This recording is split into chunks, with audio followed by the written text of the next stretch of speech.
한국 사람 한 사람이요. 끈적끈적한 습기도 싫고 숨이 막히는 미세먼지도 싫은데 태풍이 불러온다고 하니까 하나님한테 정말 간절하게 기도를 했어요. 하나님, 끈적끈적한 습기와 미세먼지와 이 태풍을 불러가게 해달라고 막 기도를 하는데 열심히 기도하는데 성령님께서 짠 하고 나타나신 거예요. 성령님께서 기도하는 그 사람에게 이렇게 물어봤습니다. 이 미세먼지가 네 미세먼지냐? 했더니 아닙니다. 이 미세먼지는 중국 것입니다. 그럼 이 끈적끈적한 습기가 네 것이냐? 아닙니다. 이거는 일본에서 온 겁니다. 그러면 이 태풍은 네 것이냐? 아니죠. 이 태풍은 필리핀 겁니다. 그런데 성령님이 이렇게 말씀하셨답니다. 한국 사람은 참 착하구나. 다 자기의 것이 아니라고 하니 착한 한국이 셋다가지도록 하여라. 그래서 이렇게 덥고 막 여름에 그렇다는 얘기가 있더라고요. 6년 만에 어마어마한 태풍이 온다 그래가지고 좀 긴장했습니다. 특히 이 그린시트로 먼저 이사 가신 성도들 앞에 걸리적거리는 거 아무것도 없어가지고 막 태풍 불면 유리창 깨질까봐 혹시 모르겠어요. 이렇게 엑스밴드 그려놓고 이러신 분들이 있으실까 모르겠는데, 하여튼 아무 일 없이 지나가서 다행이고 또 감사합니다. 한결 날씨가 선선해졌는데, 여러분, 하나님께서 이 선선한 날씨에 우리에게 원하시는 것이 무엇일까요? 날씨가 선선해지면 우리에게 원하시는 게 뭘까요? 말씀하고 싶은데 하면은 걸려 들어갈까봐 못 하시겠습니까? 선선하면 뭐 하셔야 됩니까? 기도해야죠. 그래서 내일부터 세일의 특세 시작합니다. 함께 기도하며 하나님께서 우리의 삶에 어떤 열매를 주실지 기대하는 우리 성도들이 되시길 원합니다. 오늘 엑소더스 두 번째 시간, 왜곡된 자신감으로 대탈출이라는 제목으로 하나님의 말씀 증거하겠습니다. 여러분은 어떻게 살면서 좀 자신감이 있으세요? 여러분이 저를 볼 때는 자신감이 좀 있어 보입니까? 저도 이렇게 자신감 있어 보이려고 노력을 늘 하는데, 그런데 종종 내가 참 약하구나, 저의 유약함을 발견하곤 합니다. 대부분의 사람들이요, 자신감이 있는 사람을 좋아하죠. 일단 능력이 없어도 해보겠습니다 이렇게 말하는 사람에게 좋은 점수를 줍니다. 그런데 이 자신감이라는 것이 참 좋은 것이기는 한데 잘못 사용하면요, 인생을 낭떠러지로 밀어버려요. 잘못된 자신감이 현실을 왜곡해서 자신에게 해를 끼치는 아주 심각한 독이 될 때가 있습니다. 그럼 자신감 하면 떠오르는 사람 한 사람이 나폴레옹이라는 사람이 있죠. 이 나폴레옹이라는 사람이 유명한 말을 했습니다. 무슨 말을 했습니까? 내 사전에는 불가능이 없다. 아니, 이런 말이 어디 있어요? 불가능이 어떻게 없을 수 있어요? 그런데 본인은 내 사전엔 불가능이 없지, 딱 그랬어요. 그게 얼마나 자신감이 넘치는 사람이었습니까? 이 자신감이 넘치니까 자기가 원하면 뭐든지 돼야 돼요. 그런데 실제로 그렇게 또 됐고, 근데 딱 하나 안 된 게 있습니다. 영국이 문제예요. 이 영국을 어떻게 좀 해서 자기 손아귀에 넣어보려고 했는데 이 섬나라 영국이 말을 안 듣는 거예요. 그 영국을 침략하려고 몇 번을 시도를 했는데 그게 좀 잘 안 됐습니다. 왜냐하면 영국은 섬나라니까 해군력이 강하고 프랑스는 육지 안에 있으니까, 내륙 안에 있으니까 해군력이 약하니까 도대체 영국을 어떻게 할 방법이 없는 거예요. 그래서 생각해낸 것이 대륙을 봉쇄하자, 딱 영국을 고립시키자. 그래서 대륙 봉쇄령이라는 것을 내렸습니다. 다 나폴레옹 손아귀에 들어가 있는 유럽 나라들이 무서워서 영국과 교류를 딱 끊었는데, 여러분, 영국이 산업혁명을 일으킨 나라 아니에요. 그러니까 산업이 발전되어 있고 산물이 발전되어 있으니까 딱 대륙을 봉쇄해버리니까 영국이 손을 들 줄 알았는데 이 물자가 부족해서 대륙에 있는 약한 나라들이 이제 힘들어지기 시작한 거예요. 그 중에서 그래도 좀 깡다구 있다는 러시아가 제일 먼저 영국하고 무역을 재개를 했습니다. 나폴레옹이 볼 때 영국도 영국이지만 이 러시아를 그냥 두면 안 되겠다. 그래서 러시아를 침공해요. 75만 명의 군대를 일으켜서 러시아를 침공을 합니다. 주변에 있는 참모들이 말렸을까요? 안 말렸을까요? 말렸죠. 황제요, 지금 영국하고도 전쟁해야 되는데 러시아하고도 전쟁하면 큰일 납니다. 한 곳에 집중해야 됩니다. 근데 말을 안 들어요. 왜요? 내 사전에 불가능이 없으니까. 자기가 생각하면 되니까. 자신감이 넘치니까. 러시아 대사가 찾아와서 간곡하게 요청을 했습니다. 사람이 일을 계획할지라도 그 일을 이루신 분은 하나님이라고 하셨는데 하나님이 원하시는 전쟁이 아니오니 황제폐하 전쟁하지 마십시오. 그러는데 계획하는 사람도 나, 그 일을 이루는 사람도 나, 그리고서는 전쟁을 시작했습니다. 그러니 전쟁을 시작했는데 나폴레옹의 75만 대군이 러시아에 침공했다가 21만 명의 사상자를 내고 패전을 합니다. 그런데 21만 명 중에 총칼에 맞아 죽은 사람 별로 없고요. 다 어떻게 죽냐면 얼어 죽습니다. 기후가 부적합하니까, 기후가 맞지 않으니까 러시아 기후를 감당을 못하고 전쟁도 제대로 못 해보고 후퇴를 하는데 후퇴하면서 21만 명의 사상자가 나요. 그것이 빌미가 돼서 결국 나폴레옹이 몰락을 합니다. 왜곡된 자신감이 얼마나 엄청난 결과를 가져오는지를 보여주는 좋은 사례죠. 사랑하는 여러분, 저와 여러분은 자신감이 있되 그 자신감이 왜곡되지 아니한 정말 바른 자신감을 가지고 살아가는 그런 성도가 되길 원합니다. 그러려면 우리 스스로를 잘 돌아봐야겠죠. 오늘 말씀이 저와 여러분을 한번 돌아보게 하는 그런 말씀이 되고 기회가 될 줄 믿습니다. 오늘 본문에 등장하는 모세는 젊은 날에 매우 자신만만한 사람이었어요. 마치 나폴레옹처럼 내 사전에 불가능이 없지, 내가 하면 되지, 이런 생각을 가지고 있는 사람이었습니다. 어렸을 때부터 바로의 공주의 아들로 입양돼서 왕족으로 살아온 거예요. 사람들이 그 앞에서 얼마나 굽실굽실했겠습니까? 여러분, 왕족으로 산다라는 것 살아보셨습니까? 사실 여러분 여기서 예하고 아멘하고 대답하셔야 되는데, 하나님이 왕이시고 그 하나님의 자녀된 우리면 뭐예요? 우리는 왕족이잖아요. 왕족으로 살아보셨습니까? 그 왕족으로 산다는 게 뭐예요? 얼마나 자신만만한 거예요. 누구도 그 앞에서 감히 고개를 들지 못하는 그런 존재가 되는 것이죠. 본인이 원하면 뭐든지 할 수 있어요. 그래서 그렇게 늘 그런 마음으로 살면서 언젠가 나의 원래의 민족 히브리 민족을 내가 다 해방시키고 그 민족의 왕이 돼야지, 이스라엘 나라의 왕이 되어야지, 이런 생각을 가지고 살았습니다. 아마 자신의 힘으로 이스라엘 민족을 해방시킬 수 있을 것이라고 조금도 의심하지 않았을 겁니다. 그런데 이 모세가요, 그렇게 자신만만했던 모세가 한 방에 무너져요. 한 방에 무너지는 사건이 일어났는데 그 사건이 뭡니까? 애굽 사람하고 히브리 사람하고 싸우는데 히브리 사람 편을 들어야 되니까 애굽 사람을 죽여서 모래 속에 파묻어 버린 거예요. 그런데 그 다음날 나갔더니 이 히브리 사람, 어제 싸웠던 히브리 사람이 또 다른 사람하고 싸우는 거예요. 그러니까 잘못 만난 거죠. 쌈딱을 만난 거예요.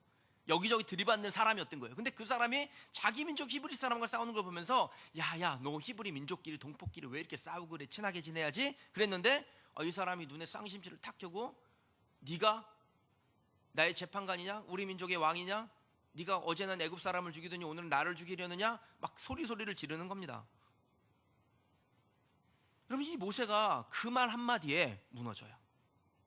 그러니까 그를 무너뜨린 거는 뭐 외부에서 압력이 막 쏟아지고 압박이 돼서가 아니라 내부에서 자기가 믿었던 히브리 사람의 배신이었습니다.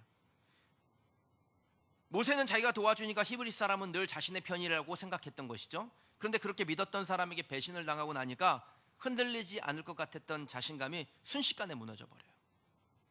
여러분, 사업하는 분들 중에 그런 분들이 있으셔요. 뭐 IMF가 오고 뭐가 오고 나는 다 버텨낼 수 있어. 이런 거 뭐 나만 만나는 거야, 다 만나는 것이, 그러면서 버텨요. 그런데 가족 중에 누가, 혹은 내가 정말 믿었던, 정말 믿었던 누군가가 나를 배신하면요, 갑자기 모든 것을 다 놓아버리는 경우가 있습니다.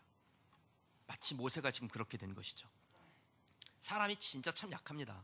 그렇게 강했던 모세, 자신감 넘쳤던 모세가요, 이름도 모르는 히브리 노예 한 사람의 말 한마디에 무너져 버려요. 그동안 자신이 무엇이든지 할 수 있다라고 생각하고 내가 나서기만 하면 사람들이 다 나를 따를 것이라고 생각했는데 자기 생각대로 되지 않으니까 그대로 무너져 버리는 겁니다. 14절에 보면요, 모세가 두려워하여 라는 표현이 나와요. 아마도 이 두렵다라는 감정은 모세가 평생을 살면서 처음 느꼈던 감정이 아니었을까라는 생각을 합니다. 뭐가 두려웠겠어요, 여러분? 모두가 모세를 두려워했겠죠. 그러니까 이 14절에 두렵다라는 이 감정은 모세가 그때 처음 느끼는 감정이었을 것이 분명해요. 그럼 모세는 도대체 뭐가 두려웠을까요? 바로에게 알려져 가지고 잡혀 죽을까 봐 그게 두려웠을까요? 여러분, 그런 두려움 감정이 원래 있었다면 모세가 이스라엘 민족, 히브리 민족을 편드는 일조차도 안 했을 겁니다. 모세의 두려움은 자기가 예상한 대로 일이 흘러가지 않은 것에 대해서, 자기가 계획한 대로 되지 않는 것 때문에 미래에 대한 불안이 생겨서 두려운 거예요. 그러니까 그렇게 불안하니까 그 다음 선택이 뭡니까? 회피하는 겁니다. 도망가는 겁니다. 그래서 모세가 미디안으로 도망을 가버린 것입니다. 그럼 생각해 보세요. 히브리 노예가 모세가 자기하고 애굽 사람하고 싸웠는데 자기 편 들어줬다고, 애굽 사람 죽였다고 그렇게 소문낸다고 누가 믿겠어요? 그런 소문을 낸다 할지라도 모세가 그거 하나 커버 못하겠습니까? 바로의 공주의 아들인데, 왕자인데, 힘을 가진 사람인데, 그 힘으로 그냥 애굽 사람 하나 죽인 것 정도 처리할 수 있죠. 모세의 양어머니가요, 진짜 실권을 가지고 있는 공주예요. 딱 보면 그게 나와요. 그럼 바로가 히브리 사람의 아이는 다 죽이라고 했는데, 강물에 던지라고 했는데, 이 죽이라고 한 그 아이 하나를 데려다가 키웁니다. 아버지 바로의 명령을 정면으로 어겨도 아무 문제가 일어나지 않는 그런 그 위치에 있어요. 애굽 사람 하나 죽였다고 해서 목숨이 위태할, 두렵게 여길 그럴 만한 일이 아니라는 겁니다. 이런 모세의 두려움은 자기 자신의 계획대로 되지 않는 것에 대한 두려움이고, 그 두려움이 그가 모든 상황으로부터 도피하게, 회피하게 하는 일이 되는 것이죠. 이건 제가 하는 말이 아니라 정신분석학자 중에 프로이드라는 사람이 했던 말이에요. 미래에 대한 불안은 공포증, 그걸 포비아라 그러죠. 공포증이 만들어지고 그로부터 사람은 도망하고 회피하게 된다라는 거예요.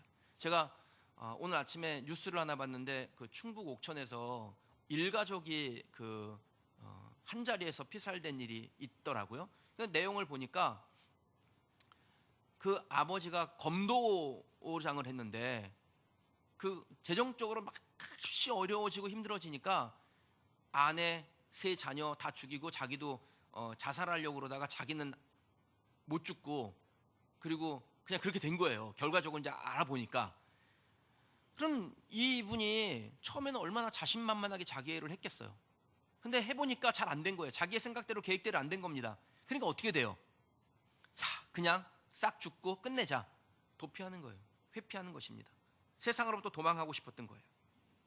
그럼 이게 모세가 가졌던 감정이에요. 성경에 그런 사람이 하나 더 나옵니다. 엘리야 선지자예요. 엘리야 선지자는 진짜 두려움을 몰랐던 사람이죠. 아무도 아합에게, 이세벨에게 저항하지 못하고 숨죽이면서 벌벌 떨며 살아가던 그때 목숨 걸고 두려워하지 아니하고 하고 싶은 말을 다 했던 사람입니다. 그러니까 우리 주변에 정말 하고 싶은 말 다 한 사람 있죠. 그런 사람은 자신만만한 사람이에요. 두려움이 없는 사람이죠. 엘리야가 그렇게 산 거예요. 심지어는 바알과 아세라 제사장 850명을 딱 데려놓고 그 850명 앞에서도 두려움 없이 맞짱을 딱 떴던 사람입니다. 850대 1로 싸우는데 진짜 겁을 하나도 안 내요. 850명을 막 조롱해요. 여러분, 이게 정상입니까? 제가 예전에 17대 1로 한번 싸워본 적이 있거든요. 17대 1로 싸우는 것도 보통 아닙니다. 예, 정말 어마어마한 일이에요. 저는 17명 중에 한 명이었어요. 850대 1로 싸우는데 겁을 안 내요. 그것뿐입니까? 하늘에서 불을 내리고 하늘에서 물도 쏟아지게 하고 아합 보고 너는 마차 타고 가라, 나는 달려갈게. 그리고서는 마차보다 더 빨리 뛰어가요. 인류 최초의 우사인 볼트. 그랬던 엘리야가요, 갑자기 한 번에 무너져요.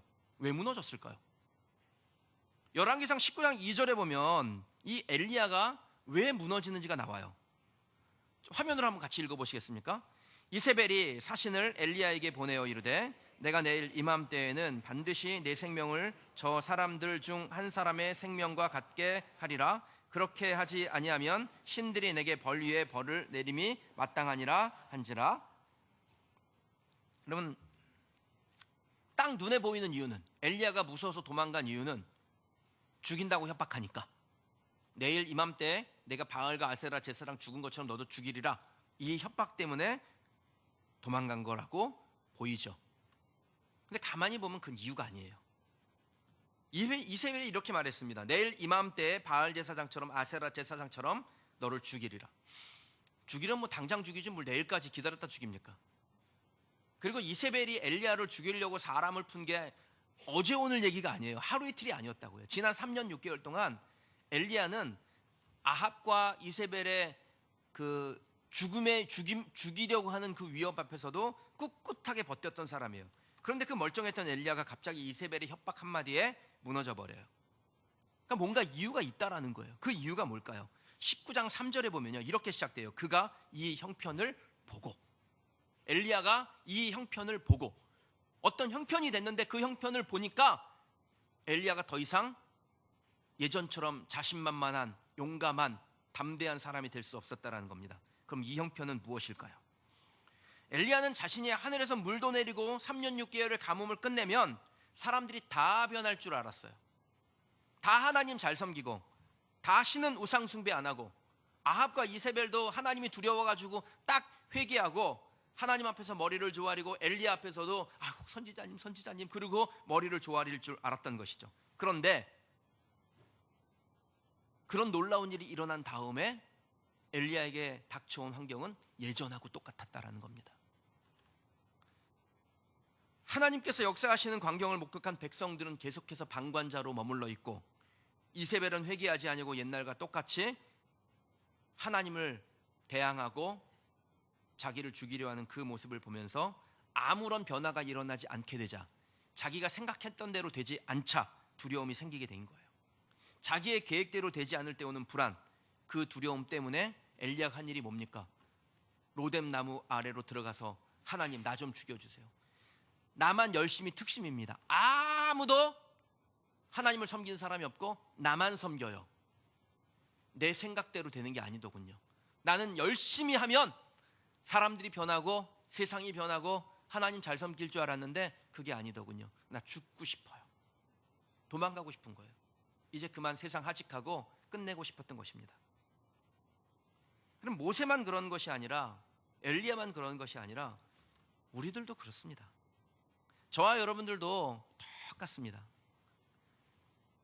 제 주변에요, 그렇게 강해 보였던 사람이요, 정말 말 한마디에 훅 가는 경우를 봅니다. 그러니까 누구나 자유롭지 못하다는 거예요. 아무리 자신만만하게 그 세상을 다 쥐고 흔들 것 같아도 말 한마디에 넘어지는 게 사람입니다. 단어 하나에 넘어져요. 예전에 제가 새신자 신방을 갔는데, 새신자 신방 갔다 와서 진짜 당황했어요. 당황해서 일 처리를 매끄럽게 못했어요. 신방을 마치고 이제 이렇게 차 한 잔 내줘서 차 마시는데, 교회에 등록을 안 하고 그냥 들쭉날쭉 다니는 분이 계셨었어요. 그래서 제가 그분의 예를 들면서, 난 또 칭찬한다고 등록 잘했다고 하면서, 학생이 지식을 얻는 법은 두 가지가 있습니다. 하나는 정식으로 등록금을 내고 제대로 배워 졸업장 따고 그렇게 하는 것이고요. 또 하나는 등록도 하지 않고 그냥 와서 청강하고 원하는 지식이나 얻고 그러는 겁니다. 그런데 그렇게 등록하지 아니하고 청강하며 배우는 것은 배우는 것 같지만 나중에 가면 남는 게 하나도 없습니다. 그러니까 등록하고 다니는 게 맞죠. 등록 잘하신 거고 그분도 등록하고 다니시는 게 맞습니다. 제가 그 얘기를 했는데 제가 틀린 얘기 안 했죠.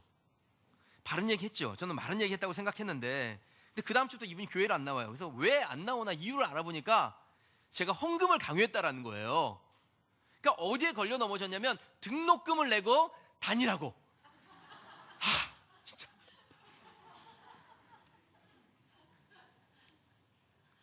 그러니까 등록금을 내고 다니는 학생 얘기를 하는 거는 교회에 와서 등록을 하고 헌금을 내고 그래야 이게 제대로 다니는 거지, 그렇지 않은 것은 제대로 다니는 게 아니다, 이 얘기를 했다라고 오해를 하는데, 아니라고 해도 그렇다고 하니까 답이 없어요.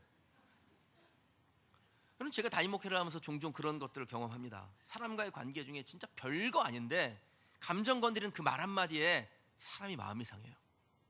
그렇게 마음이 상하다가 교회를 떠나는 분도 있어요. 제가 여러분에게 간곡하게 부탁드립니다. 농담이라도 사람이 넘어질 말은 안 하시는 여러분 되시길 축복합니다. 제가 보니까 성도들 중에 막 너무 친해가지고 막 언니 그러고 야야 하는 사람들이 계세요. 그냥 개인적으로는 되게 좋아 보여요. 예. 나한테도 여러분이 오빠 했으면 좋겠어요. 예. 그런데 여러분 그렇게 가까워지면은 무슨 문제가 그렇게 가깝게 표현하다 보면 무슨 문제가 생기냐면 실수를 해요. 그 말 한마디 단어 하나가 그 사람의 마음을 확 후벼 파요.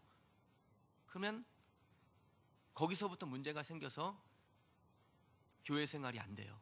교회 생활이 안 되면은 교회에서 마음이 떠나죠. 교회에서 마음이 떠나면 몸이 떠나요. 몸이 떠나면 영혼이 상해요. 그러니까 여러분, 아무리 제가 좋아도 저한테 오빠라 그러지 마시고 목사님이라고 불러주시고요. 여러분들도 서로가 서로에게 좋은 거 있잖아요. 집사는 괜히 세웁니까? 그냥 집사님 하면 되는데 자기 막 그러고, 어디 자기예요. 자기는 내가 자기지. 네. 그거 조심하시기 바래요. 제가 말씀드렸어요. 네. 그러니까 개인적으로 말씀을 드리면은 혹시 오해하실까봐 공적으로 말씀드리는 거예요. 우리는 공적 존재니까 집사면은 집사님, 권사면은 권사님, 그리고 우리에게 주신 공적 직함을 함께 불러가면서 존중해가는 우리 성도들이 되시길 바랍니다. 아멘들을 안 하셔. 꼭 하셔야 돼요. 그리고 또 당부드리는데요, 아무튼 무슨 말을 들어도 그 말을 너무 깊이 묵상하지 마세요. 왜 그렇게 말했을까? 목사님이 오늘 이런 얘기했는데 그럼 나한테 얘기한 건가? 나한테 왜 그런 말을 하지? 의도가 뭘까? 아무 의도 없어요. 하라는 말씀은 묵상은 안 하고, 하지 말라는 그냥 이상한 생각만 하고, 그냥 툭 던진 말 한마디를 묵상하고 막 필기하고 밤새도록 생각하고, 아무 의도 없습니다. 그리고 그렇게 툭 던진 말은요, 대부분 지나가는 말이 태반이에요. 아무 의미 없이 던진 말. 괜히 머리 싸매고 들어넣어봐야 그 말 한 사람은 기억도 못합니다. 그런데 사람이 이렇다는 거예요, 어쨌든. 그러니까 우리가 이런 한계를 가지고 있으니, 이런 한계를 가지고서는 아무리 자신만만하게 산들 그게 진짜 자신만만이 되겠어요? 그야말로 왜곡된 자신감이죠. 그럼 우리가 이 왜곡된 자신감으로부터 어떻게 하면 탈출할 수 있을까요? 그럼 왜곡된 자신감으로부터 빠져나오는 방법은 다른 방법 없습니다. 딱 하나입니다. 저를 따라 하시죠. 오직 하나님만 의지하라. 오직 하나님만 의지하는 거예요. 여러분, 모세의 실패의 원인이 뭡니까? 자기 자신을 너무 믿은 것이죠. 이 자신감이 어디서 왔어요? 내가 왕족이라는, 내가 공주의 아들이라는, 내가 무엇인지 할 수 있다는 자기 자신에게서 온 것입니다. 그런데 자기 자신에게서 온 자신감, 자기 자신을 의지하면 넘어질 수밖에 없어요. 반드시 넘어져요. 왜요? 성경이 그렇게 말씀하고 있으니까요. 여러분, 성경이 사람에 내린 평가는 무엇이냐면 사람은 불완전하다라는 겁니다. 바울이 로마서 3장에서요, 의인은 없나니 하나도 없다라고 했습니다. 그러니까 아무리 찾아봐도 의인, 완전한 사람이 없다라는 거예요. 다 불완전해요. 그러니까 불완전한 사람에게서 근거를 두기 때문에 그 자신감은 불완전할 수밖에 없는 거예요. 막 승승장구 잘 나가는 것 같다가도 어느 순간에 한 방에 훅 넘어지게 되는 것입니다. 계속해서 이렇게 말씀합니다. 진리를 깨닫는 자도 없고 스스로 하나님을 찾을 수도 없고 치우쳐 함께 무익함이 되고 선을 행하는 자도 없도다. 결국 파멸과 고생이 그 길에 있어 평강의 길을 알지 못하는 존재, 이것이 성경이 사람에게 내리는 평가입니다. 저와 여러분이 아무리 실력이 좋고 잘났어도 우리에게는 파멸과 우리 자신을 인정하고 우리 자신을 의지하면 파멸과 멸망이 기다리고 있다는 거예요. 이게 사람이에요. 아무리 잘났어도 한계가 있고 완전하지 않고 잘하는 듯 하다가 결정적인 순간에 삐걱해서 넘어지는 게 사람이에요. 예전에 우리 교회에 안산에서 손가락 안에 들어간다는 부자라는 분이 한 분 왔어요. 그 왜 왔냐면요, 그분 아들이 몸이 좀 아팠어요. 정신적으로 좀 문제가 생겼어요. 그래서 엄마가 도통 이 아들이 막 그냥 소망인데 할 수 없으니까 누군가 이제 들은 거예요. 교회에 가면 살 길이 열린다. 그래서 온 겁니다. 처음에 왔는데 사람이 이렇게 마를 수도 있구나. 소말리아에서 온 사람 같이 이렇게 말랐더라고요. 그래서 제가 그분에게 얘기를 듣고, 그러면 제가 아들을 한번 만나볼게요. 그리고 아들을 한번 만났어요. 만났는데 그 아들이 좋은 학교 다니고 인물도 좋고, 근데 지금까지는 실패해 본 적이 없는 사람인데 이번에 한번 제대로 실패를 당한 것이죠. 근데 그 청년이 저한테 이런 얘기를 한 적이 있어요. 지금까지 저는 저 자신이 신이라고 믿었습니다. 내가 하면 뭐든지 된다고 생각했습니다. 그런데 내가 정말 이런 보잘것없는 거에 이렇게 무너졌어. 내가 나를 주체할 수 없는 상황이 되고 보니까 내가 앞으로 신이라고 할 만한 존재를 만나게 된다면 그 신은 나와 같지 않았으면 좋겠습니다. 이런 얘기를 하더라고요. 그래서 제가 그분이 예수님이야. 네가 그걸 믿든 안 믿든 그분이 예수님이야. 저는 그 말이, 교회를 지금은 안 나오지만 그 말이 그 청년의 가슴에 박히길 원해요. 아마 또 실패할 겁니다. 제가 실패를 부추기는 게 아니에요. 우리 교회를 안 나오고 있다고 실패하라고 막 그 저주하는 게 아니에요. 사람은 원래 그래요. 누구나 다 그렇게 될 수밖에 없어요. 그런데 그때 그분이 예수님이 한마디가 가슴에 박혀 있으면 예수님에게로 옵니다. 자기 실력, 자기 명성 의지하면 언젠가 걸려 넘어질 수밖에 없습니다. 걸려 넘어지라고 제가 부추기는 게 아니에요. 필연이라는 거예요. 자기를 의지하는 자는 멸망하게 되어 있어요. 왜냐하면 항상 그대로 되는, 반드시 그렇게 되는 하나님의 말씀이 그것을 기록하고 있기 때문에 그렇습니다. 잠언 11장 28절에 보면요, 자기의 재물을 의지하는 자는 패망하려니와 의인은 푸른 잎사귀같이 번성하리라. 자기의 재물, 자기의 건강, 자기 사람, 내 실력, 그런 것을 의지하는 자는 패망하려니와 의인이 어떻게 됩니까? 예수 그리스도께서 피값 주고 우리의 모든 죄악들을 도말하시고 우리를 거룩한 자로 만드시면 그게 의인이죠. 그러니까 예수님을 의지하는, 예수님의 피를 붙드는 그 사람은 어떻게 돼요? 푸른 잎사귀같이 번성하게 돼요. 이게 성경의 말씀이에요. 여러분이 뭘 가지고 있든 간에 그것은 의지할 만한 대상도 못 되고 그것을 통해서 하나님께 영광이 될 수도 없습니다. 어떤 분이 그럽니다. 자녀가 좋은 대학에 들어가면 하나님의 영광이 될 수 있지요. 세상에서 유명한 사람이 되면 하나님의 영광이 되지요. 돈을 많이 벌어 부자가 되면 하나님의 이름이 높아지지 않습니까? 여러분, 왜 그게 하나님의 영광이에요? 여러분 좋고 많은 거죠. 우리가 이 세상에서 뭐가 된들, 무엇을 소유하게 된들 그 자체가 하나님의 영광이 될 수 없습니다. 하나님께 영광을 돌리는 행위, 그 열매가 나오면 간신히 영광의 옷자락을 살짝 들을 수 있을지 모르겠지만 어쨌든 우리가 뭐가 된다 그래서 하나님의 영광이 될 수 있는 거 아니에요. 도리어 그런 것을 의지하는 사람은 그것이 사라지면 그냥 넘어지고 마는 것입니다. 돈을 의지하는 사람은 돈이 사라지면 넘어지는 거고, 권세를 의지하는 사람은 권세가 사라지면 넘어지는 거예요. 제가 예전에 알던 분이 국회의원을 하다가 그 공천을 못 받았는데 그게 얼마나 마음에 이게 저기 한지 그냥 눈이 멀어버리더라고요. 와, 사람이 저렇게 되는구나. 공천 못 받았는데 그게 얼마나 이 부들부들한 일이 됐는지 그냥 눈이 멀어버렸어요. 그분이 그걸 신앙으로 극복하느라고 진짜 애를 많이 써가지고 지금은 멀쩡해졌는데 순식간에 눈이 멀어버리더라고요. 안 보여, 앞이요. 사람이 그런 거 의지하잖아요. 그러면은 그거 사라지면 그대로 무너지는 거예요. 인생의 실패라는 게 뭡니까? 재물을 잃어버리거나 건강을 잃어버리거나 권력을 잃어버리거나 그것이 아니라 하나님을 의지하는 대신 그런 것들을 의지하고 있다가 정작 하나님이 자신에게 없다라는 것을 발견하는 것, 그것이 실패예요. 사랑하는 여러분, 하나님이 여러분에게 의지의 대상이 되기를 주님의 이름으로 축원합니다. 자기를 의지하는 것은 매우 위험한 일이에요. 하나님을 의지하지 아니하고 자기를 의지하다가 그 의지의 대상이 사라지면 그것이 아무런 의지의 대상이 아니라는 것을 확인하게 되면 그 사람이 모세처럼 됩니다. 회피하게 되고 실망하게 되고 두려워하게 되고 도망치게 돼요. 그렇게 삶이 끝납니다. 그러나 하나님을 의지한 사람은 달라요. 똑같은 자신감인데 겉으로 보일 땐 되게 비슷한데 근원이 다르기 때문에 결과가 달라집니다. 그러면 하나님의 마음에 흡족했던 사람 있죠. 다윗. 이미 다윗이 진짜 자신감이 넘치는 사람이에요. 소년 때 블레셋 장수 골리앗 앞에 나아갔는데 다들 두려워서 회피했거든요.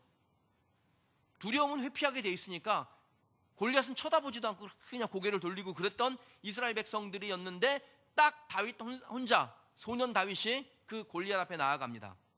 그리고 이렇게 외쳐요. 다윗이 블레셋 사람에게 이르되 너는 칼과 창과 단창으로 내게 나아오거니와 나는 만군의 여호와 곧 내가 모욕하는 이스라엘 군대의 하나님의 이름으로 내게 나아가노라.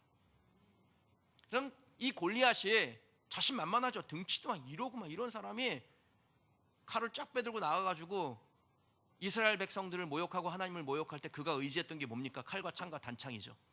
그런데 다윗은 무엇을 의지해서 지금 나옵니까? 돌팔매요? 다윗이 의지하는 것은 하나님의 이름이었어요. 똑같은 자신감이에요. 골리앗도 자신감이고 다윗도 자신감인데 이 골리앗과 다윗이 이 자신감이 나오는 근원이 달랐다라는 거예요. 골리앗은 칼과 창과 단창이고 다윗은 만군의 여호와의 이름이죠. 만군의 여호와의 이름을 의지하지 않은 골리앗의 결과가 뭡니까? 비참한 거예요. 그런데 만군의 여호와의 이름을 의지했던 다윗은요, 하나님께서 그의 인생을 들어 사용하시는 정말 아름다운 인생이 돼요. 하나님으로부터 시작된 자신감은 안정감이 있고, 불완전한 사람이나 사물에게 근원을 둔 자신감은 왜곡된 자신감이기 때문에 필연적으로 실패하게 되는 것입니다. 삼손을 한번 보세요. 천하장사죠.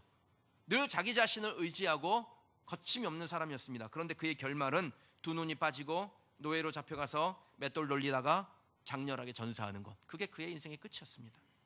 사랑하는 성도 여러분, 지금 여러분이 의지하고 있는 것은 뭡니까? 자기 능력인가요? 재물인가요? 주변에 날 돕는 사람들입니까? 그러면 하나님은 어디쯤 계세요? 여러분에게 하나님은 어디쯤 위치해 있습니까? 세상의 것들보다 위에 계세요? 아래 계세요? 하나님 말고 의지하는 대상, 신앙의 대상이 있습니까? 그러면 불안한 거예요. 그럼 거기서부터 탈출하셔야 됩니다. 그런 자신감으로부터 빠져나오셔야 됩니다. 하나님께로 방향 전환하셔야 됩니다. 그러면 여러분이 뭘 가지고 있던 평안할 것이고, 하나님은 여러분을 통해서 하나님의 일을 행하실 줄 믿습니다. 혹시 주변에 나를 돕는 사람이 떠나가고 내가 의지했던 것들이 막 사라지고, 그러면요, 그때가 찬스인 줄 아세요. 하나님은 사람 다 떠나가고 조건 다 사라진 다음에 오직 하나님 말고 의지할 것이 없습니다라는 그 고백을 들으신 다음에 그를 불러서 사용하세요. 이 말은 우리가 사람이나 조건을 붙들고 있으면 하나님은 움직이지 않으신다라는 것입니다. 하나님 저 못해요, 저 못합니다 소리 나올 때까지 기다리세요. 모세에게 그렇게 하신 거예요. 40년 동안 미디안 광에다 콕 쳐박아 놓고, 하나님 저 못합니다, 저 할 수 없습니다, 저 능력 없습니다, 말도 못합니다, 저 힘 없습니다, 이 소리 나올 때까지 딱 기다렸다가 모세를 들어서 하나님의 계획을 이루어 가셔요. 그 단계에 가면요, 하나님 말고는 별로 두려울 게 없어요. 하나님이 나와 함께 하시니까 늘 자신감이 넘칠 수밖에 없어요. 그런 자신감이 왜곡되지 않는 바른 자신감입니다. 전 저와 여러분들이 하나님으로부터 시작된 자신감의 사람이 되기를 주님의 이름으로 축원합니다. 바른 자신감을 가지고 있었던 사람 다윗이 시편 27편 1절에 이렇게 외칩니다. 여호와는 나의 빛이요 나의 구원이시니 내가 누구를 두려워하리요. 여호와는 내 생명의 능력이시니 내가 누구를 무서워하리요.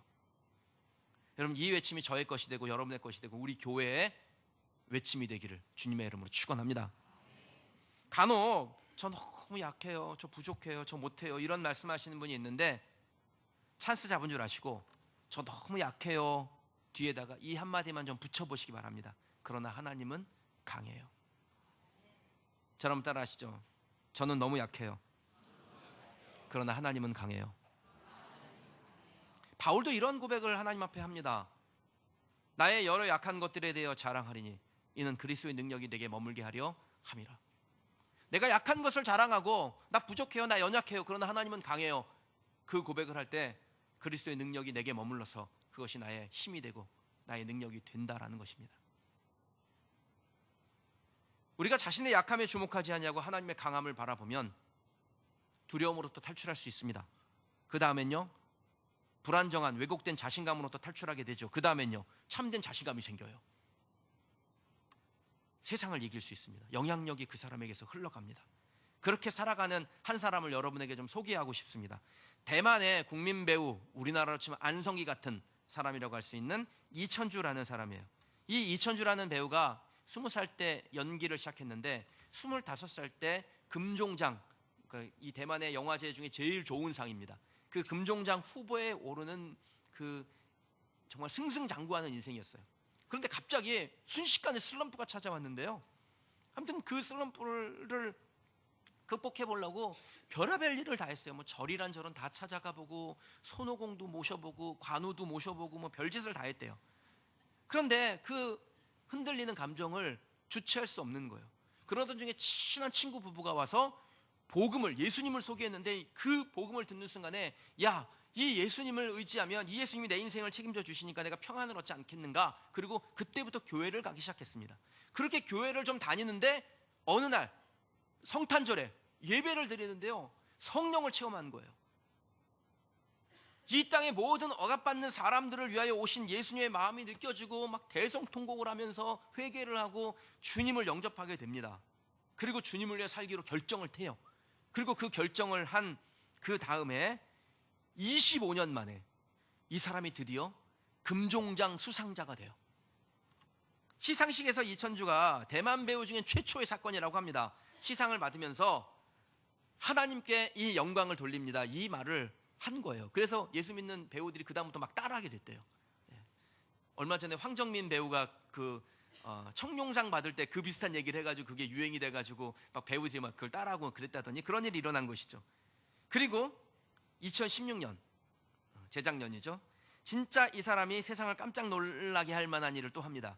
10년 만에 다시 금종장 시상식에서 금종장이라는 상을 받게 되는데, 그 상을 받을 때 수상소감을 발표를 하는데 그 수상소감이요, 진짜 멋있는 자신감에서 나와요. 영상으로 한번 보실게요. 男性的委屈、压抑、费解，以非常平实的方法娓娓道来。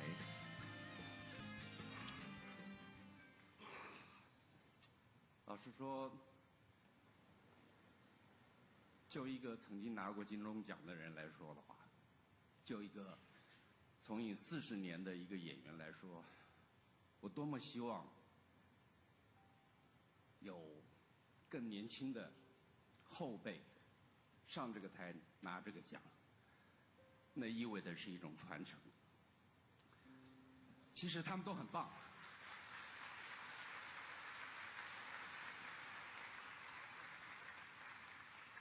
你们都很棒，只是上帝拣选了我。我想一定有他的用意，可能让我上来说说话吧。与其我想了一下，与其跟大伙儿一样，那么千篇一律的谢谢这个谢谢那个，感谢是不用说的，每一个人我们都值得感谢。可是你们想不想听一些不一样的？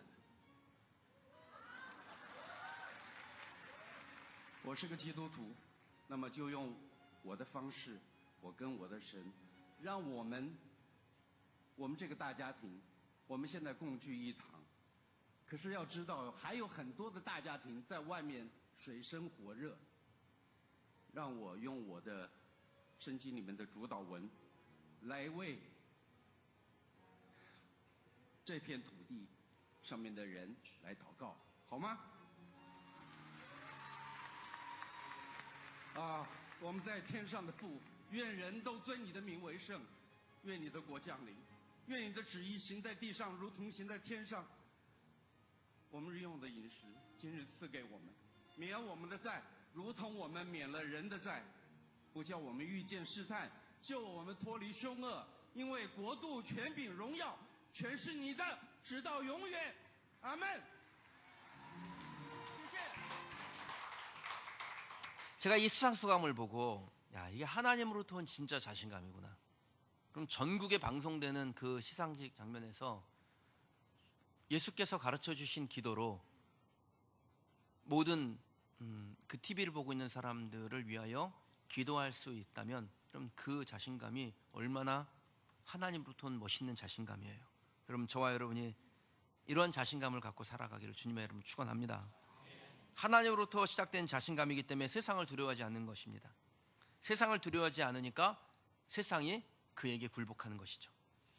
사랑하는 성도 여러분, 우리도 같이 시작하시길 원합니다. 하나님을 나의 하나님으로 인정? 요즘 애들이 아니시군요. 우리 요즘 애들은 어떻게 하는지 아세요? 하나님을 나의 하나님으로 인정? 인정? 여러분, 하나님을 여러분의 하나님으로 인정하세요. 그러면 거기서부터 우리의 자신감이 시작되기 때문에 세상을 두려워하지 않게 되고 세상을 이기는 사람이 될 수 있습니다. 하나님으로부터 시작되는 진짜 자신감으로 이 세상을 멋있게 살아가는 우리 성도들이 되시길 주님의 이름으로 축원합니다. 오늘 여러분과 함께 찬송 하나 하고 기도한 시간 갖기를 원합니다. 여러분, 오직 우리가 주님만 나의 하나님으로 인정하면 그 다음은 하나님께서 우리의 인생을 끌고 가세요. 내가 하나님을 하나님으로 인정하는 것이 아무튼 단 5%라도 1%라도 비어 있기 때문에 그만큼 불안한 거예요. 그것을 하나님께 전적으로 맡기는 여러분 되시길 바랍니다. 그러면 하나님께서 우리에게 새 생명을 주세요. 새로운 자신감을 주셔서 우리의 삶에 놀라운 하나님의 역사가 일어납니다. 그것을 경험하는 성도들이 되시기 원합니다. 시간 같이 찬송하시고 하나님 앞에 기도하십시다.